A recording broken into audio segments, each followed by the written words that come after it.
Hello everyone, welcome to the commerce school. मैं हूं तमन्ना और आज हम पढ़ने वाले हैं अकाउंटिंग का टॉपिक है जनरली एक्सेप्टेड अकाउंटिंग प्रिंसिपल, जिसे हम शॉर्ट में गैप भी बोलते हैं।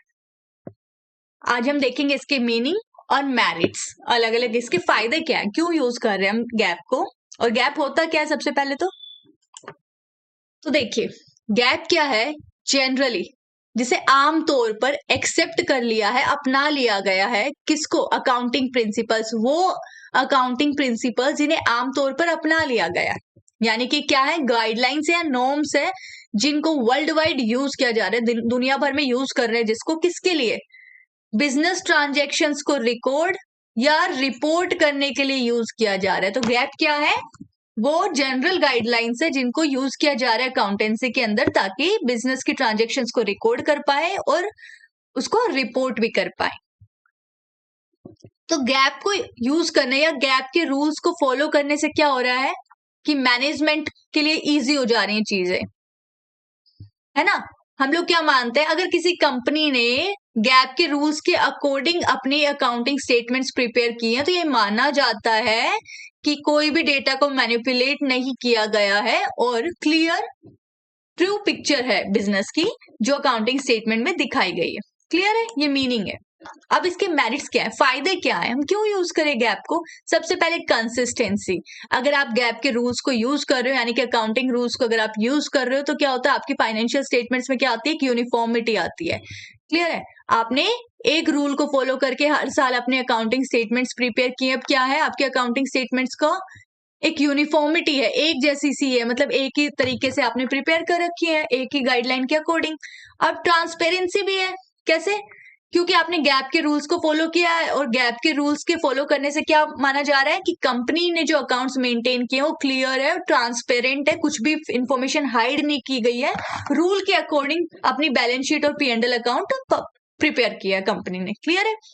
कंपेरेबिलिटी, क्योंकि कंसिस्टेंट है, हर साल एक ही रूल लगाया आपने। फॉर एग्जांपल डेप्रिसिएशन का एक ही रूल लगाया कि भाई हम return down value method use करें, हर साल वही यूज किया आपने, यूनिफॉर्म है, कंसिस्टेंटली आपने यूज किया सेम मेथड को।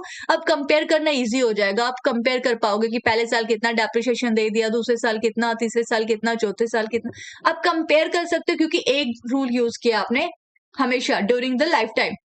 आपने एक ही रूल फॉलो किया तो इजी हो गया कंपेयर करना। कंपनी का अंदर भी अलग अलग टाइम पीरियड की स्टेटमेंट्स को कंपेयर कर पाओगे, या एक कंपनी को बी कंपनी से भी इजीली कंपेयर कर पाओगे। फिर आता है क्रेडिबिलिटी एंड ट्रस्ट वर्दीनेस।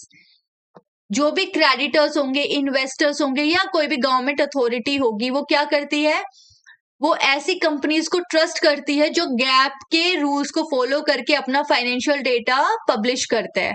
क्यों? क्योंकि गैप क्या है, रूल्स या गाइडलाइंस है, और आपने अगर गाइडलाइंस को फॉलो करते हुए अगर अपनी स्टेटमेंट्स को पब्लिश किया, इसका मतलब आपने फेयर पिक्चर प्रोवाइड करी है अपनी फाइनेंशियल स्टेटमेंट्स की।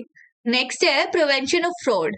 अगर आपने गैप के रूल्स को फॉलो किया तो आपने क्या किया, एक्यूरेट या ट्रू पिक्चर दी है। आपने क्या किया, जो रिपोर्टिंग करी अकाउंटिंग स्टेटमेंट्स जो आपने लास्ट में बनाया, अपना P&L बैलेंस शीट जो भी बनाया, वो क्या है, अब सबको पता है कि क्या है, फेयर है।